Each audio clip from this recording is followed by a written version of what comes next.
Barbari. Hoje eu vou falar com vocês então sobre Macaco Essência, do Aldous Huxley.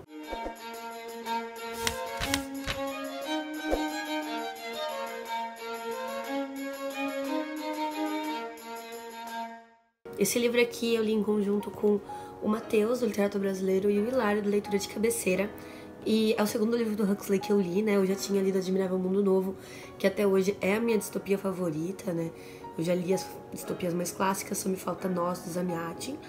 E aí eu decidi vir para esse livro aqui, porque eu ganhei de presente do Matheus, né? Então ele me deu no meu aniversário, ele me enviou o livro e eu até colei aqui o cartãozinho da Amazon, né? Que sempre gruda na capa, mas enfim. E a gente já ia ler junto. Quando a gente criou, então, esse clube com o Hilário, a gente comentou dele de ler. O Hilário nunca tinha lido nada do Huxley, foi a primeira experiência dele. Então foi muito bacana porque a gente pôde ver ele conhecendo o Huxley. Eu aconselho muito que vocês vão dar uma olhadinha na resenha do Hilário. Sempre lança antes de mim, então a dele já deve ter saído.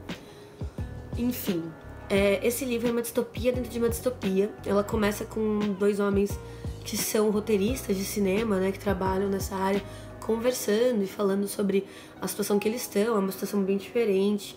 Eles comentam sobre como eles não conseguem um aumento e tem toda uma situação, mas que ela é muito pouco explorada.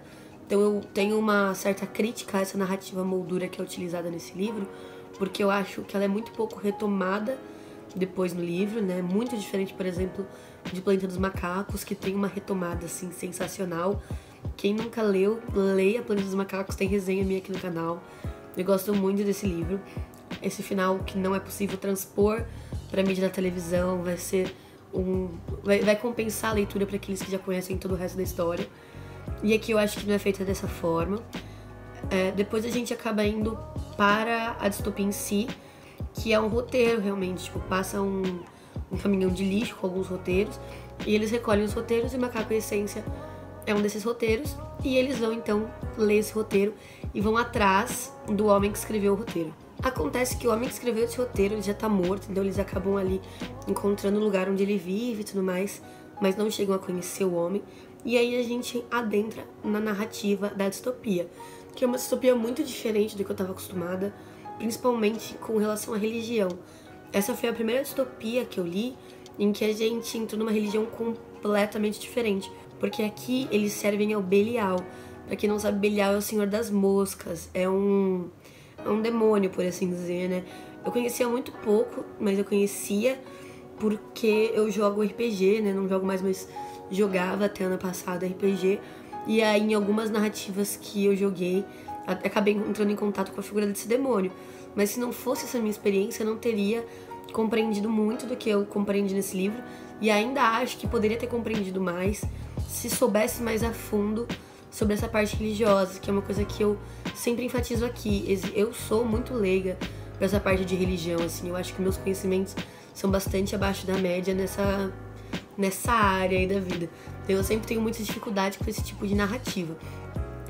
E nesse lugar é bem louco, porque a gente tá num espaço onde as pessoas são proibidas de ter relações umas com as outras por uma questão religiosa.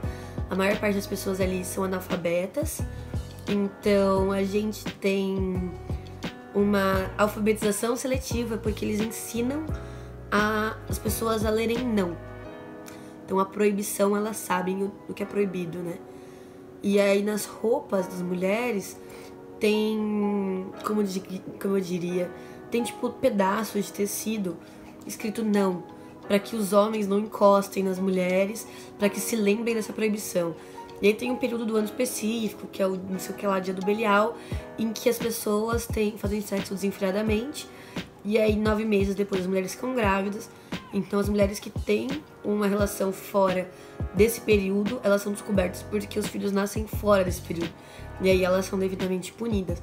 Como qualquer sociedade autoritária, a gente tem uma punição unilateral das mulheres, né? Porque não vão atrás, não dizem que vão atrás dos homens, porque não precisam. E também, de certa forma, já existe uma culpabilização dessas mulheres na religião. Elas são chamadas de vasilha do pecado, algo do tipo. Então já existe uma concepção religiosa de que elas são aquilo que carrega o pecado, aquilo que carrega o erro, né? Então aquela, digamos assim, é como se fosse uma herança de Eva, né? Que existe no cristianismo também, mas que aqui é usado de outra forma. Nesse espaço, as mulheres, elas são culpadas por várias coisas, como se os filhos nascem com deficiências. E aqui nesse universo, não fica muito bem explicado, mas foi algum desastre natural, foi alguma explosão de gás ou uma bomba biológica que destruiu o espaço. Então eles não têm como plantar, é bastante escasso tipo de comida. E então por isso as crianças nascem com deficiências. E não são deficiências muito comuns, tipo, elas nascem com dedos a mais, elas nascem com partes do corpo a mais. E aí existe uma quantidade de partes do corpo que é aceitável por essa religião. Então pode nascer até com 7 dedos. Se nasceu com 8, eles matam as crianças. Então eles decapitam as crianças na frente das mães e raspam a cabeça das mães para que as mães sejam vistas pela sociedade como as responsáveis por terem tido os filhos fora do padrão, sendo que obviamente não são elas as culpadas por esse tipo de nascimento. Então assim, é bem absurdo. A gente tem um personagem que vem de fora, que vem de um país que não foi afetado por essa grande mudança, e ele serve aqui como um Watson, né? O Watson é, pra quem não sei se já falei isso aqui, mas o Watson é aquele personagem que tá no Sherlock Holmes pra ser o reflexo do leitor, né? A gente não entende o que o Sherlock tá dizendo e nem o Watson. Então a gente consegue participar da narrativa porque o Watson tá presente. E nesse sentido é assim que o Poole, que é o personagem, funciona. Ele vai ser o nosso personagem, o que vai mostrar nosso estranhamento da narrativa. E aí tem uma coisa bem bacana, apesar de que o Poole acaba sendo cooptado por essa religião. O final desse livro eu não vou contar, mas é um final aberto, já aviso que muita gente não gosta.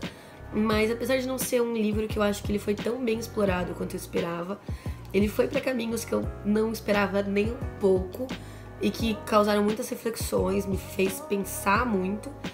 Então eu indico de qualquer forma. Eu chego à conclusão que o Huxley sempre tem algo aproveitável porque ele me parece um homem muito inteligente pelo jeito que ele escreve. Então eu fico procurando as referências e quando eu capto certas coisas eu fico extasiada de entender como ele fez aquilo. Eu indico muito, eu tô louca pra ler o próximo livro dele que eu tenho aqui, que é O Gênio e a Deusa, se não me engano. Mas esse aí provavelmente fica pro ano que vem, se der tudo certo, vou participar de um projeto com o Matheus, literato brasileiro, lá no Instagram dele, então segue lá pra ficar de olho. É isso, pessoal, espero que tenham gostado desse vídeo. Se gostaram, se inscrevam no canal clicando na bolinha com o meu rosto, que vai aparecer aqui na tela. Deem seus likes e dislikes. Lembrando que esse livro aqui eu li pra categoria de uma distopia do Desafio Livrada. Se você quiser ver o meu vídeo com as minhas escolhas, com meus desafios cumpridos, eu vou deixar aqui do lado. Um beijo e até a próxima.